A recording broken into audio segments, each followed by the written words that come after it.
E após se encontrar com a nova advogada do deputado federal Daniel Silveira e aplicar uma nova multa a ele, o ministro do Supremo Tribunal Federal, Alexandre de Moraes, determinou o bloqueio de bens de imóveis do parlamentar.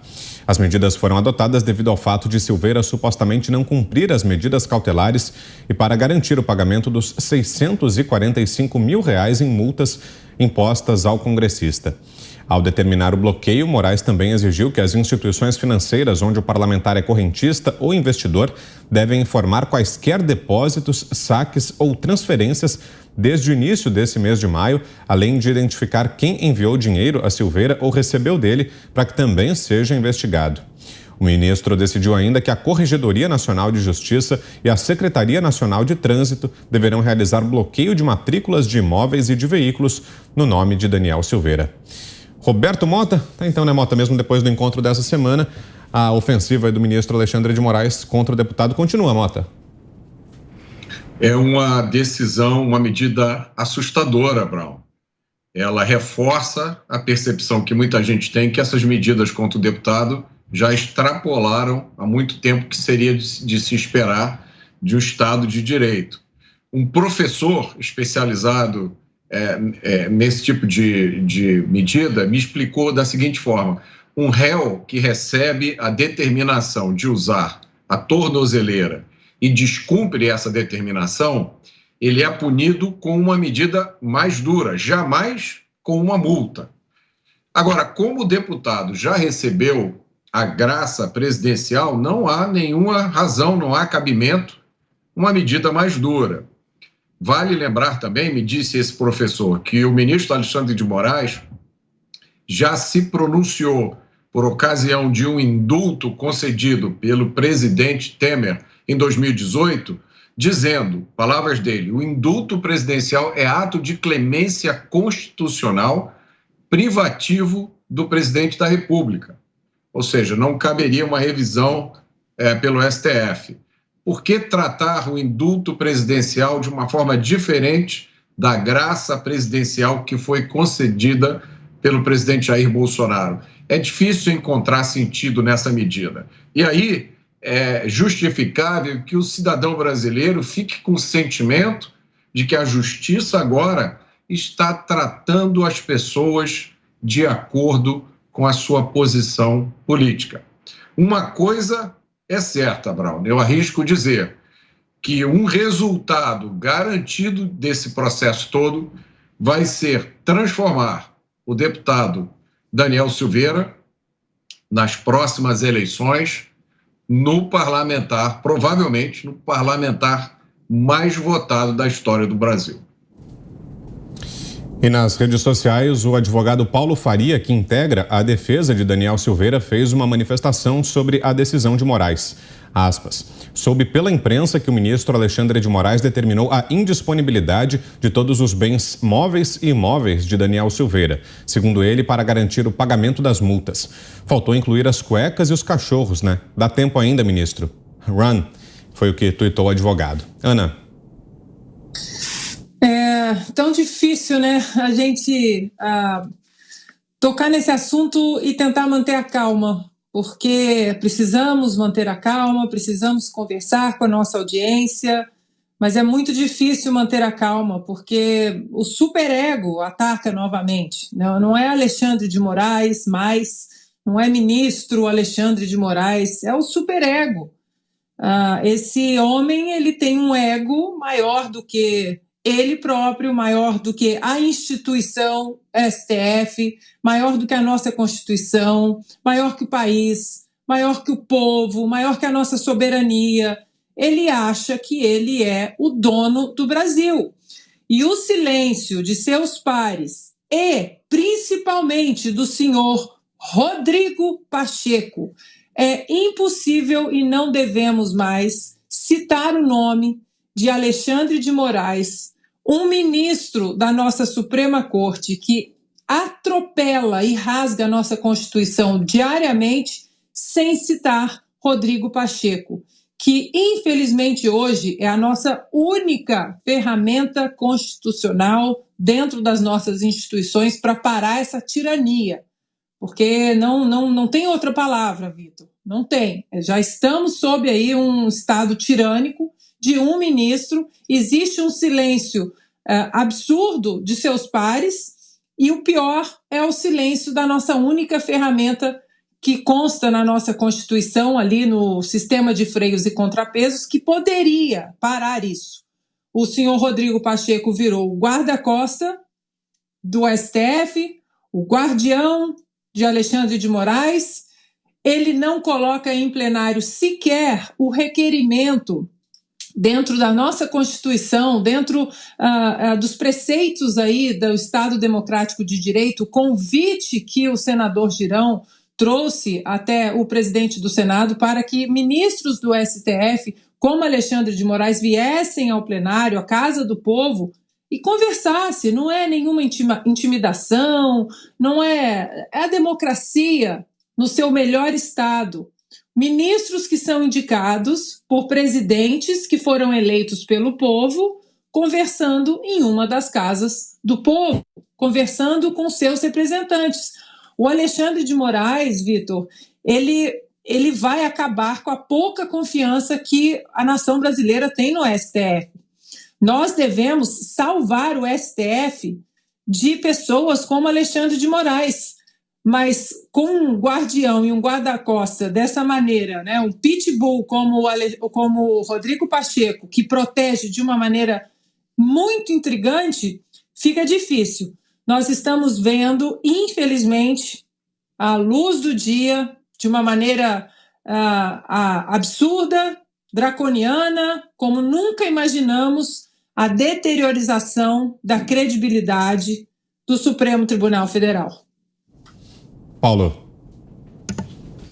Olha, um colega que eu gosto muito, aprecio muito aqui da Jovem Pan de manhã, eu estava ouvindo ele no Jornal da Manhã, e ele estava falando como tinha sido bacana o encontro do Alexandre de Moraes com a nova advogada do Daniel, né, e falando, olha, que interessante, porque isso é comum na justiça, que haja esse encontro com os advogados, isso mostra um pouco mais de normalidade, quem sabe agora nós sigamos um pouco mais perto da normalidade institucional, etc. Eu estava vendo aquilo e balançando a cabeça, falando assim, não existe normalidade com alguém que não é normal. Não existe normalidade institucional com o senhor Alexandre de Moraes. Não existe lei. Não existe civilidade, não existe caminho. E você repara, nessa semana, o presidente Bolsonaro foi muito feliz seguindo o caminho institucional de fazer o que qualquer cidadão poderia fazer. Apresentou uma notícia crime contra o senhor Alexandre de Moraes.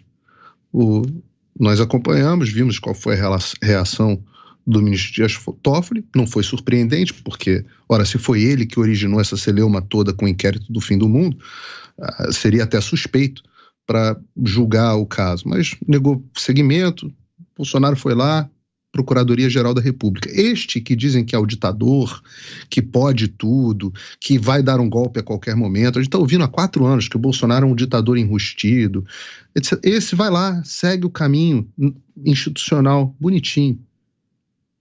Quando encontra Alexandre de Moraes em um evento, o que faz o presidente? Estende a mão, como na posição de presidente da República, estende a mão mostrando, olha, existe civilidade aqui, estende a mão para que o ministro Alexandre de Moraes o cumprimente.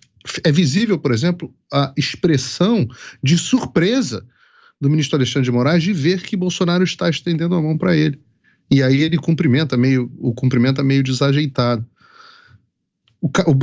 O ditador Bolsonaro segue o caminho institucional. O que faz o guardião da Constituição, Alexandre de Moraes? Viola a Constituição. E quando você imagina que vai haver, talvez agora que haja uma notícia crime, que talvez ele passe a atuar com alguma parcimônia, não, ele dobra a aposta. Ele aumenta o abuso, ele aumenta o abuso de autoridade, ele aumenta as medidas arbitrárias. Qual o objetivo de uma medida dessa? Ora, Daniel está indultado, o deputado Daniel Silveira está indultado, não há dúvidas quanto a isso. A previsão constitucional é explícita. Um constitucionalista deveria saber disso, melhor do que ninguém. Está expressa a Constituição. Aliás, de Código de Processo Penal, ele deveria ser o especialista. E o Código de Processo Penal é absolutamente explícito no que deveria acontecer. A pena deveria estar extinta. Ora, se a pena está extinta, a partir do momento da publicação, qual é a origem dessas medidas cautelares? O que elas estão acautelando? Se a pena está extinta, ou as penas extintas, não há necessidade de medida cautelar, porque a medida cautelar existe para garantir que a pena um dia será cumprida. Ou que o processo penal será cumprido. Não há necessidade, a pena está extinta, então não tem razão de ser, mas ele não está mais nem aí, né? E existe uma figurinha que rola nos grupos de WhatsApp com a figura do senhor Alexandre de Moraes, que virou brincadeira nos meios jurídicos, que é a carinha dele falando assim: juridicamente é inviável, mas dane-se. Não é dane-se a palavra que rola nos grupos, né? Mas eu vou manter o português mais educado aqui. Juridicamente é inviável, mas dane-se. Esse é o Alexandre de Moraes. É o homem do juridicamente é inviável, mas dane-se. Quem vai pará-lo? Quem vai pará-lo? A pergunta do Brasil inteiro é: quem vai parar esse tirano? O Rodrigo Pacheco, aparentemente, não. Porque só faz...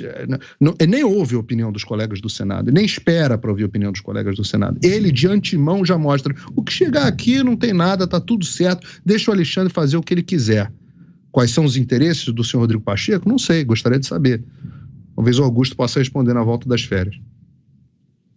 Fiuza. Olha, o ministro Alexandre de Moraes se coloca hoje como a lei. Ele não precisa mais da fundamentação jurídica para nada. Ele é a lei.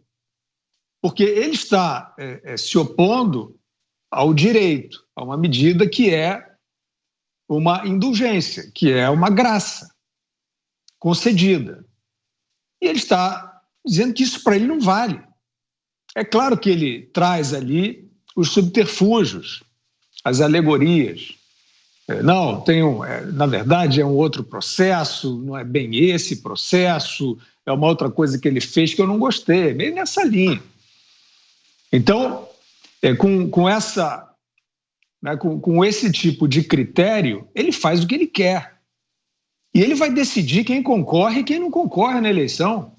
Ele vai ser presidente do TSE e, evidentemente, que os juristas que são dignos de respeito já anotaram em ações dele esse descolamento do que regra o direito. Então, é muito simples hoje. A sociedade brasileira como um todo, as demais instituições que devem ser cumpridoras, né, de determinadas medidas, vão ter que passar a avaliar. Elas vão respeitar a lei de um indulto, de um perdão, né, de uma graça, ou elas vão respeitar aquele que resolveu se apresentar investido da própria lei. É isso. O ministro Alexandre de Moraes não está contribuindo para a institucionalidade, não está contribuindo para a legalidade e, evidentemente, que eu não vou nem me referir aos seus pares no Supremo.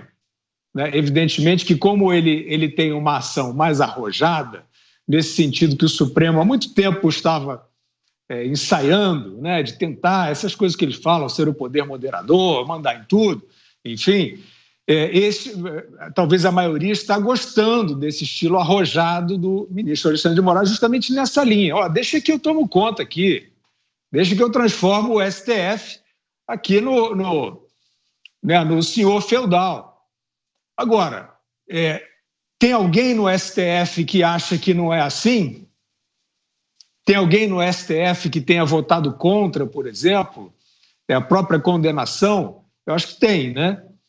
Então, de dentro do STF vai ter que aparecer o contraste. Mas eu, Vitor, nem acho que hoje se resuma a isso. Acho que hoje é a sociedade. São as instituições que têm que olhar, ver e avaliar se acham que há uma imperfeição, que há um abuso, que há uma distorção no funcionamento e vão ter que reagir a isso. Né? Ou vão cumprir a lei, nesse caso, a lei que está enfim, né, que indica que é um deputado indultado, ou vão cumprir a lei que está encarnada no ministro Alexandre de Moraes.